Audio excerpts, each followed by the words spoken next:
Magandang araw mga kaibigan.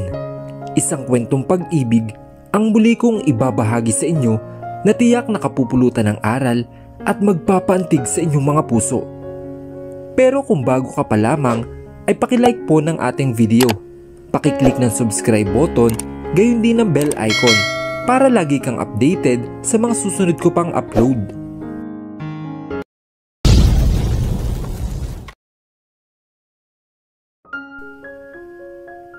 Nagising si Kalia kinaumagahan.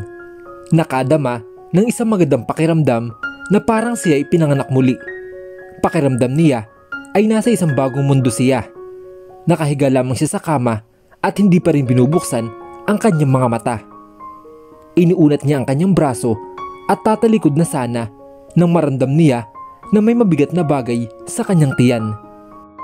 Iginilaw niya ang kanyang kamay para hawakan ang mabigat na bagay na iyon. At nagulat siya nang maramdaman niya na mga paa iyon. Iminulat niya ang kanyang mga mata. At laking gulat niya na makumpirma niya na paa nga ang nakadagan sa kanya. Humarap siya para kumpirmahin ang nagmamay-ari ng paa. At laking gulat niya nang makita niya ang mukha nito. Napasigaw siya sa sobrang gulat na nagpagising sa lalaki mula sa mahimbing na pagkakatulog nito. "Yeah!" Napasigaw siya sa sobrang gulat. Diyos ko po! Anong ginagawa ko dito? Hay! Bakit ako nasa kama ni Angelo?" She unconsciously asked herself, then remembered what happened last night. Umupo si Angelo mula sa kanyang kama. Lumukot ang kanyang mga mukha at baka sa kanyang mukha ang pagkairita. Hindi pa niya idinilat ang kanyang mga mata. Kaya hindi pa din alam ng lalaki na siya pala ang kasama nito sa kama. "What the fuck, love? Bakit ang aga-aga? Sumisigaw ka. Matulog na ulit tayo ha?" Aniya na hindi pa rin nagmulat ng mata at hinila siya pabalik sa kama at niyakap na mahigpit. Laking gulat ni Kalia sa biglaang pagkilos nito at hindi makagalaw nang hilahin siya nito. Gusto niya ang pakiramdam at ideya ng pagiging nasa kanyang mga bisig at niyakap niya. Iyon ang unang beses na naging ganon sila kalapit sa isa't isa. Ngunit nang matauhan siya ay nagpumigla siya sa pagitan ng mga braso ni Angelo. Hinawakan ni Angelo ang kanyang mga mata na nakakadismaya. "What the fuck, love?" Lumaki ang mga mata ni Kalia nang marinig mula niya ang pagtawag ni Angelo sa kanya ng love. Akala talaga niya ay ang girlfriend niyang si Amanda ang kasama niya ngayon. "Si Kalia ako at hindi si Amanda," init niyang sabi na may halong pagkairita. Siya ang nasa tabi at harapan nito ngayon, pero iba ang hinahanap nito. Yes?" Aniya na hindi pa rin nagmulat ng mata na parang alam niya ang sinasabi niya. "Oo." Nagugulan siyang tumingin sa kaniya dahil sa simpleng tugon nito sa kaniya. Pero biglang nagmulat ng mata si Angelo at tumingin sa kaniya. Nalilitong tingin ang suot nito at ang mga mata nito ay napako sa kanya na para bang may ginawa itong masama sa kanya. "What the fuck? Anong ginagawa mo dito?" He cursed at her and pushed her heart away from him that she almost fell from his bed. "Ouch! Pwede bang wag ka basta-basta nanunulak?" Tanong niya habang sinusubukang maupong muli sa kama ng lalaki. "I'm asking you, what are you doing here? In my bed? With me? And with that fucking outfit of yours?" Iritadong sigaw nito sa kanya na ikinagulat ni Kalia. "Bakit mo ako sinisigawan?" Gulat na tanong niya sa sobrang galit nito. Pagkatapos ng lahat ng tulong na ginawa niya kagabi, pagkatapos niya itong iuwi, hindi niya deserve na sigawan siya. "Then what the fuck do you expect me to do? Say thank you?" Sigaw ulit nito sa kaniya. Napapikit si Kalia at nagmisulong pumatak ang mga luha niya sa kanyang mga mata. Nang biglang pumukas ang pinto ni Angelo at pumasok ang kanyang ina. Hinahabol ang hininga nito. Mukhang tumakbo pa yata ito nang marinig ang sigawan nila sa kwarto ng anak niya. Bakit? Is there something wrong? May nangyari ba? Nag-aalalang tanong niya at lumapit sa kanilang dalawa. Napigilan ni Kalia ang kanyang mga luha. Ayaw niyang makita siya ng tita Claudia niya na umiyak ng biglaan. Baka mas magalit si Angelo sa kanya kapag ginawa niya iyon. Anong ginagawa niya dito, ma'am? Tanong ni Angelo sa kanyang ina. Wala ka bang naaalala, anak? Tanong ng mama ni Angelo sa kaniya. Kung alam ko na, hindi ko ulit itatanong ang parehong tanong. Iritadong tanong nito sa kaniya. Tumayo si Kalia sa kama ni Angelo at humarap sa kanyang ina. I'm sorry, auntie. Hindi na dapat ako nagstay dito. Humingi na siya ng tawad sa mami ni Angelo. Hindi niya masisisi si Angelo kung bakit ganun ang kinikilos niya at sinisigawan siya. Sino ba naman ang hindi magigising ka sa isang araw sa kama mo kasama ang isang taong hindi mo inaasahang makakasama mo? No, honey. You don't have to apologize. It's not your fault, she said, then patted her back saka humarap kay Angelo. Ano bang problema mo, Angelo? Dapat magpasalamat ka kay Kalia sa paghatid sa iyo kagabi. Galit na galit sa kanya ang kanyang ina. Ha? What do you mean, ma'am? Kasama ko sina Lucas at Noel kagabi. Nalilitong sabi niya, and he's still in his bed. At lasing na lasing ka kagabi. Salamat sa Diyos at inihatid ka ni Kalia dito sa ating bahay. Kung ano-ano na ang pumasok sa iyo. 2 araw na nakalilipas simula nang umuwi ka ng late at lasing gaya ng dati. Naguguluhan tumingin si Angelo kay Kalia pero lumukot ulit ang mukha niya. Pero bakit andito pa siya? And to add that fact that she's with me in my bed, mom. You know this crazy girl has a thing on me. What if she did something last night? Amanda would be so mad to know this. Tumayo siya mula sa kanyang kama. Hindi ako ganyan. Sinagot naman ni Kalia ang paratang ni Angelo sa kaniya. Yes, she has a thing on the man, but she would not do such thing at him. Babae pa rin siya. May pride at dignidad. Hindi siya magpapakababa para sa ganoong bagay. She might be desperate enough to have him, but not to the point na gagawa siya ng ganoong karumihang bagay. Oh yes, then why the fuck you are here? Ha? Galit na tanong ng lalaki sa kaniya. Baka sa mukha nito na hindi siya kumbinsido sa paliwanag nito. Stop it! Will you, Angelo? Huwag mong pagbintangan si Kalia ng ganyang bagay. She would not do that dirty thing that you are thinking. What is wrong with you? Balik tanong ng kanyang ina sa kaniya.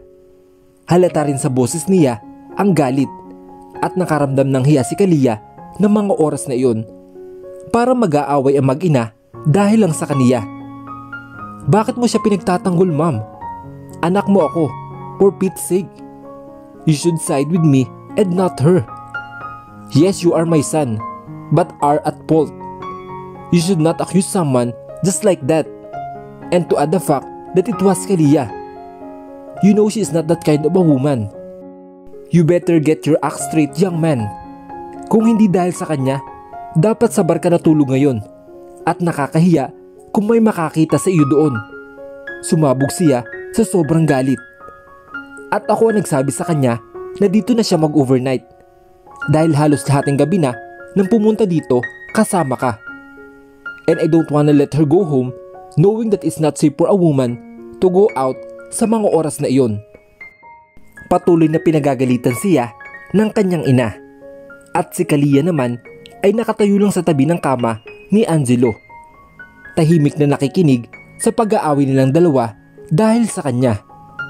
Pagtingin niya sa lalaki ay bigla niyang ibinaba ang kanyang mga mata dahil nahuli siya nitong nakatitig sa kaniya. Masakit ang tingin nito na parang gusto siyang patayin ng mga oras na iyon. Kung gayon, bakit kailangan niyang matulog dito? Hindi pa rin kumukuha ng punyal ay tumingin kay Kalia. Hindi pa kasi maayos ang guest room ngayon We got it renovated. Remember? Where do you expect me to let her sleep? Sa sahig? Iritadong tanong ng kanyang ina sa kaniya. It's okay, auntie. I'm really sorry for causing trouble to the both of you. I really am. Angelo's right. Hindi na sana ako nagstay at natulog dito. Pinutol ni Kalia ang kanyang tita Claudia. Ayaw niya magdulot ng hindi pagkakaunawaan sa kanilang ina. Wow! You are really an amazing person, Kalia. Dapat naisin ba yan kagabi nang nahiga ka sa kama ko? Sabi ni Angelo at muling humarap sa kanya ang kanyang ina na may dagger look. Sabi ko tama na. Napakatigas ng boses nito. I should leave now, auntie. Thank you for letting me stay for the night. Sabi niya sa tita Claudia niya at humarap kay Angelo na lukot ang mukha na parang anumang minuto ay susuntukin siya nito. I'm also sorry, Angelo, for making such problem. Sana hindi ka magalit kay tita Claudia. It's not her fault. Sana hindi ako nagdulot ng hindi pagkakaunawaan sa inyong dalawa. Humingi siya ng tawad nang hindi ito tumitingin sa mga mata nito. No, honey. You don't have to apologize for it. It's not your fault. Sabi ng nanay ni Angelo, pero umiling si Kalia bilang hindi pagsang-ayon. Hindi po, auntie. Tama si Angelo. Isang magaan na ngiti ang ibinigay nito sa kaniya. I should lead now, auntie, she said, then gave her peck on the cheeks. Bago pa magsalita ang kanyang tita Claudia, nagmamadali nitong umalis. Dala-dala ang kanyang mga gamit. Nang sa wakas ay nasa labas na siya, pumunta siya sa parking lot at pinandar ang makina ng kanyang kotse. Sa sandaling ito ay bumukas ang kanyang mga mata at nagsimula na tumulo ang kanyang mga luha. Isa-isang bumagsak ang kanyang mga luha. Nasaktan siya sa reaksyon ni Angelo sa kaniya. Alam niya na hindi siya gusto ng lalaki. Pero ang marinig siyang magsalita ng masama sa kanya na para siyang baliw na stalker at desperadong babae ay bumuon sa kanyang puso. Ang kanyang mga luha ay patuloy na umagos na parang patak ng ulan. Napabuntong hininga siya habang pinipigilan na itong mahulog sa kanyang mga pisngi. Nasasaktan talaga siya pero wala siyang magawa. What the hell is wrong with you, Angelo? Why are you so harsh at Kalia? You should not treat her that way. Wala namang ginagawang masama sa'yo ang babae. Saway sa kanya ng kanyang ina at si Angelo naman ay nakikinig lamang at handa na para sagutin ang kanyang ina. Nakaupo lang siya sa kanyang kama at nakapikit ang kanyang mga mata. Nakikinig ka ba sa akin, Angelo? Galit na tanong sa kanya ng kanyang ina. Napakatigas ng boses nito na nagpadilat ng mata ni Angelo. Stop nagging at me, mom. She left already, okay? So what's the big deal? Iritadong tanong niya sa kanyang ina. It is really a big deal. How could you say such thing to the person who helped you?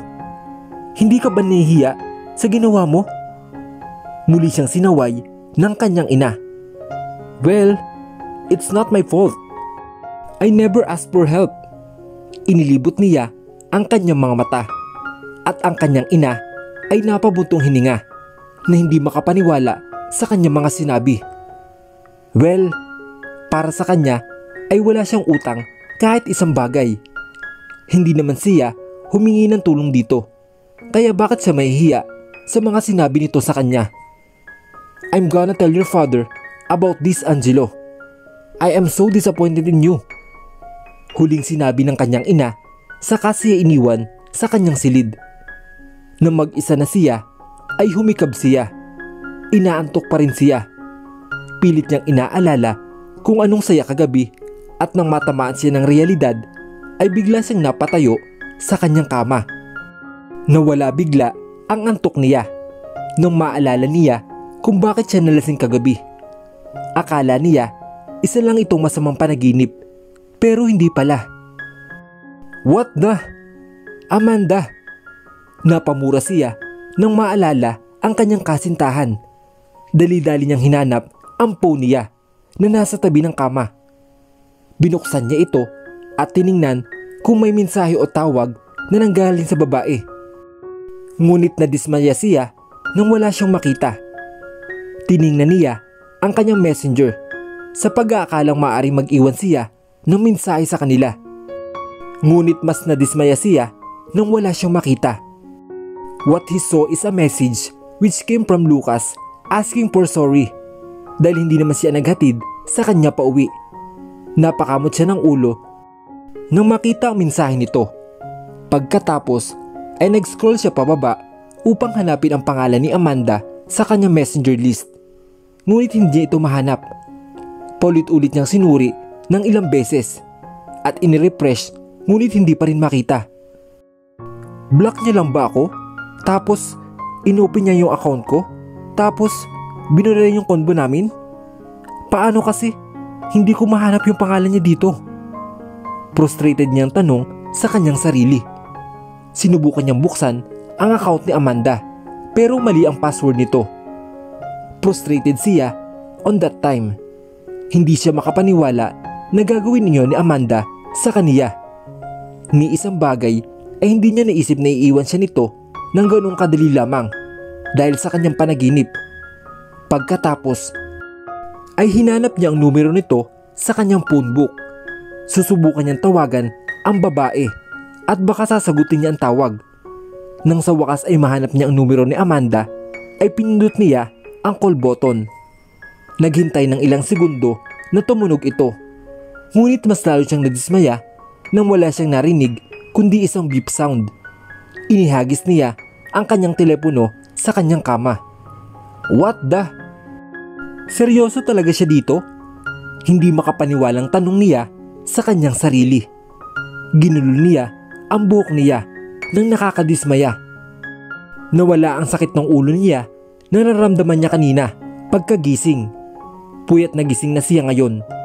Noong una ay akala niya si Amanda ang kasama niya sa kanyang kama dahil komportable siya sa mga oras na iyon at ang amoy nito ay kahawig din ni Amanda.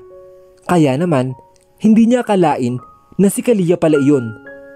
Hindi talaga niya type si Kalia. Naalala niya pa nung college days niya. Nerd pa rin si Kalia. Siya ang panganay na anak na babae at ang mga magulang nito ay kaibigan din ng kanyang mga magulang. Siya ay pinanganak sa isang mayamang pamilya. Oo, ngunit nung panahon ng kanilang kolehiyo siya ay isang dakilang nerd. Isa siyang nerd at walang alam sa pananamit. Nagbibihis siya na parang madre at nakasuot ng malaking bilog na salamin. Laging basag-basag ang mukha niya sa sobrang pawis at ayaw niya sa mga ganyang babae. Ito ay isang no-no para sa kanya. Pero makalipas ang isang buwan, laking gulat niya na makita siyang muli. Hindi siya kaparehong Kalia na nakilala niya noon. Malaki ang pinagbago nito. Naging mabuti at magandang babae. Pero wala pa rin siyang interes sa babae. Ang tingin niya rito ay napakawalang muwang at madaling makuha. At hindi niya gusto ang mga ganong type na babae. Gusto niyang babae ay tulad ni Amanda na gumuhit ng puso niya sa unang pagkakataon na magkita sila. Nabihag niya ang kanyang mga mata at puso. Para sa kaso ni Kalia ay iba ito. Kinamumuhuin niya ang babae sa hindi malamang dahilan. Mukha siyang tanga na babae. Noong una, akala niya ay may ibang dahilan ito. Ngunit nang malaman niya nagbago ito dahil sa kanya, imbes na matuwa siya, ay nahiya siya sa ginawa ng babae. Naisip siguro ni Kalia na baka maaakit siya kapag sinubukan niya magbago. Ngunit nagkamali ito. May mga pagkakataon na bumisita si Kalia at ang kanyang mga magulang sa kanilang bahay at kinukulit silang dalawa na dapat silang magkasama dahil tiyak na magiging lovely couple sila. Naiinis siya sa ideya at bahagyang tumawa na hindi marinig ng mga magulang niya at ng mga magulang ni Kalia. Naghahapunan sila that time at nakita niya nakatingin sa kanya si Kalia. Makikita sa mga mata nito ang pain and her reaction shows na nainsulto siya sa aksyon niya. But he don't care. He asked look at her in a bored look at tinaasan niya lang ng kilay si Kalia. Parang gusto niyang masuka habang tinititigan ang babae. Umiling siya para burahin ang iniisip niya. Nag-isip ng mas magandang paraan para makontak si Amanda. Hindi lang siya uupo at walang gagawin. Kailangan niyang bawin ito. Hindi siya mabubuhay kung wala si Amanda. Baka mabaliw siya. Nagmamadali siyang pumunta sa kanyang banyo para maligo ng mabilis. Kailangan niyang i-freshen up ang sarili niya para makapag-isip siya ng maayos.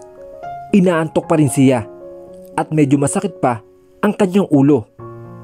Pagkatapos maligo, ibinalot niya ang kanyang robe sa kanyang katawan at kumuha ng mga damit sa kanyang aparador. Magsusuot na sana siya ng damit nang biglang tumunog ang cellphone niya. Mabilis siyang tumakbo papunta sa kanyang kama at iniisip niya na baka si Amanda ang tumatawag sa kanya. Excited din siyang sagutin ang tawag pero biglang nawala ang excitement niya na makita niya ang pangalan na tumatawag sa kanya. Dad calling. Napabuntong hininga siya sa pagkabigo saka sinagot ito. Yes, Dad. Anak, kailangan mong pumunta dito ngayon. Sagot ng kanyang ama sa kabilang linya. Ha? Saan, Dad? Naguguluhang tanong niya. The company. May malaking problema tayo. You should come. Anong ibig mong sabihin, Dad? Malapit na tayong malugi, Angelo. Bagsak na ang kumpanya at hindi ko alam ang gagawin. Baka makakatulong ka. Nang marinig niya ang sinabi ng kanyang ama, ay dali-dali siyang nag-ayos ng kanyang sarili at nagmamadaling lumabas ng kanilang bahay. Hay nako, ito na ang pinakamasamang buwan ng buhay ko. Napakaraming negatibong bagay ang nangyayari. Ano ba yan? Napaisip siya habang pinandar ang kanyang makina ng kanyang sasakyan. Ano ang malaking problema kaharapin ng pamilya ni Angelo sa takbo ng kanilang kumpanya? Ano ang mga sakripisyo niyang gagawin upang maisalba niya ang tuluyang pagbagsak ng kumpanya nila? Maging maayos pa kaya ang samahan ni Angelo at Kalia? Sabay-sabay po nating tunghayan sa susunod na kabanata ng ating kwento. Hanggang sa muli, mga kaibigan. Paalam!